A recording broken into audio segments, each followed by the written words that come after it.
नमस्कार जय जगन्नाथ बंधु माने आज ये वीडियो रे जानिबा घरे भूत प्रेतंक वास थिले केउ सब संकेत मिले प्रमुख 8टी संकेत ये वीडियो माध्यम रे आज जानिबा। हिंदू धर्मर पुराण मानक मध्यरे गरुड़ पुराण बहुत गुप्त और गभीर ग्रंथ भाव में परिचित। एही पुराण रे जीवन मृत्यु और मृत्यु परवर्ती लोक विषय अनेक गुप्त तथ्य उल्लेख रही। कथा अनुसार गरुड़ देवता भगवान विष्णु को पचारि प्रभु मृत्यु पर आत्मार कौन हुए एवं जो आत्मा माने शांति पाती नहीं से माने केमिति जगत रे रहंती। एहापरे भगवान विष्णु एहार गुप्त सत्य कहिथिले गरुड़ को।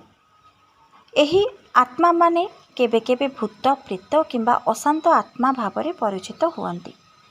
गरुड़ पुराणर किछि श्लोक और लोककथा अनुसार कुहा जाए जे घरे जदि अशांत शक्ति थाए तेबे किछि संकेत देखा जाई थाए। तेबे आपण माने एही सब संकेत को अणदेखा करंती। एही संकेत गुडी को प्रथमरु जानी एहार निराकरण करिबा उचित, नचेत आपण को परे बहुत मूल्य देबाको पड़ी थाए। जीवन बहुत अस्तव्यस्त हो जाई थाए। चलंतु जानिबा सेही 8टी संकेत विषय रे। 1 रे घरे अचानक भयंकर स्वप्न आसीबा। जदि घरर लोक माने बारंबार भयंकर स्वप्न देखुछंती जेपरिक अजଣା छाया मूर्त लोक किंबा अंधकार स्थान तेबे पुराण रे एहाकू एक संकेत भाव में कुआजाए जे अशांत आत्मा माने स्वप्न माध्यम रे संकेत देई पारंती।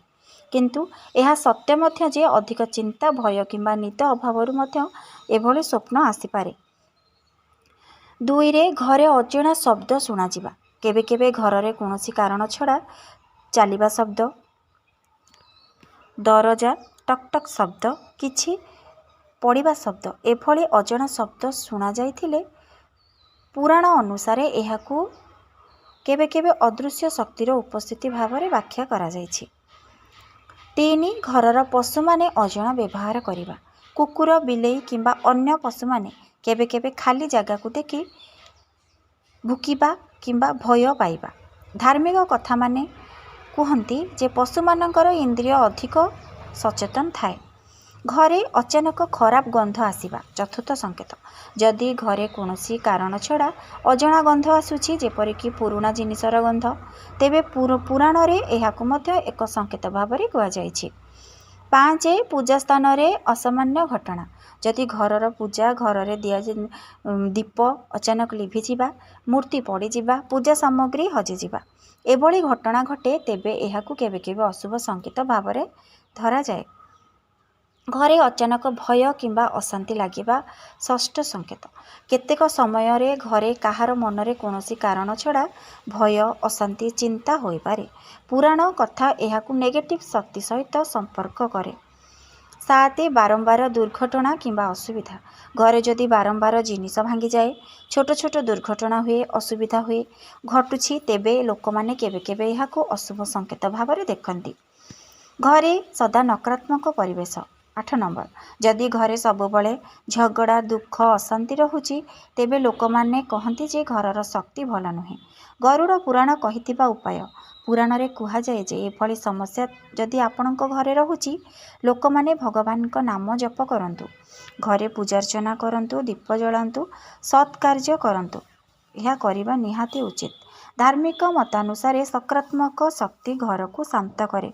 गरुड़ पुराण रे जीवन और मृत्युर अनेक गुप्त सत्य वर्णना करा जाइछि। एही पुराण आमको एहा मध्य शिखाए जे मनीष जीवन रे सत् काम करिबा, धर्म पालन करिबा और भगवान को स्मरण करिबा केते जरूरी। पुराण अनुसार जेउ आत्मा माने जीवन रे अधिक पाप करिथांती किंबा जेउ मानकर इच्छा पूर्ण होई न थाए से माने केबे केबे अशांत आत्मा भाव में रहि जांती। सेहितिपई शास्त्र कहे जे मनीष जीवन रे सत् पथरे चलिबा उचित। किंतु आउ गोटे गुरुत्वपूर्ण कथा मध्य मन रखिबे दरकार। केबे घरे केबे केबे केउ संकेत देखा जाए सेगुड़िकर पछरे साधारण कारण मध्य थाई पारे। भय किंबा अंधविश्वास रे पड़िबा ठीक नुहे। शास्त्र आमको भय देबा पई नुहे बरं सत् जीवन यापनर पाठ देबापई लेखा जाइछि। जदि घरे केबे केबे अशांति किंबा नकारात्मक परिवेश लगे तेबे किछि सरल काम करिवे।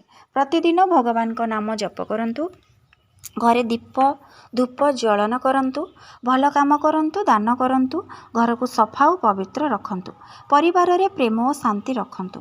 ଧାର୍ମିକ ମତାନୁସାରେ ଯେଉଁ ଘରରେ ଭଗବାନଙ୍କ ସ୍ମରଣ ଓ ପୂଜା ସତ୍ କାମ ହୁଏ ସେଠାରେ କୌଣସି ନକାରାତ୍ମକ ଶକ୍ତି ରହିପାରେ ନାହିଁ। ସେଇଥିପାଇଁ ଜୀବନରେ ଭୟ କରିବା ଦରକାର ନାହିଁ। ଭଗବାନଙ୍କୁ ଭକ୍ତି କରନ୍ତୁ, ସତ୍ କାମ କରନ୍ତୁ, ସକାରାତ୍ମକ ଭାବରେ ଜୀବନ ବଞ୍ଚନ୍ତୁ ଏବଂ ଜୀବନକୁ ଜିଅନ୍ତୁ। ଶାସ୍ତ୍ର କହେ ଯେଉଁ ଘରେ ଧର୍ମ ଓ ଶକ୍ତି ରହେ ସେଠାରେ ସଦା ଶାନ୍ତି ଓ ସୁଖ ବାସ କରେ। ମୁଁ ଆଶା କରୁଛି ଆପଣମାନଙ୍କୁ ଏହି ଭିଡ଼ିଓଟି ନିହାତି ଭଲ ଲାଗିଥିବ। ଯଦି ଭଲ ଲାଗିଛି ଲାଇକ୍ ସେୟାର ସବସ୍କ୍ରାଇବ୍ ନିଶ୍ଚିନ୍ତ କରିବେ। ରହିଲି। ଜୟ ଜଗନ୍ନାଥ, ଜୟ ଶ୍ରୀକୃଷ୍ଣ।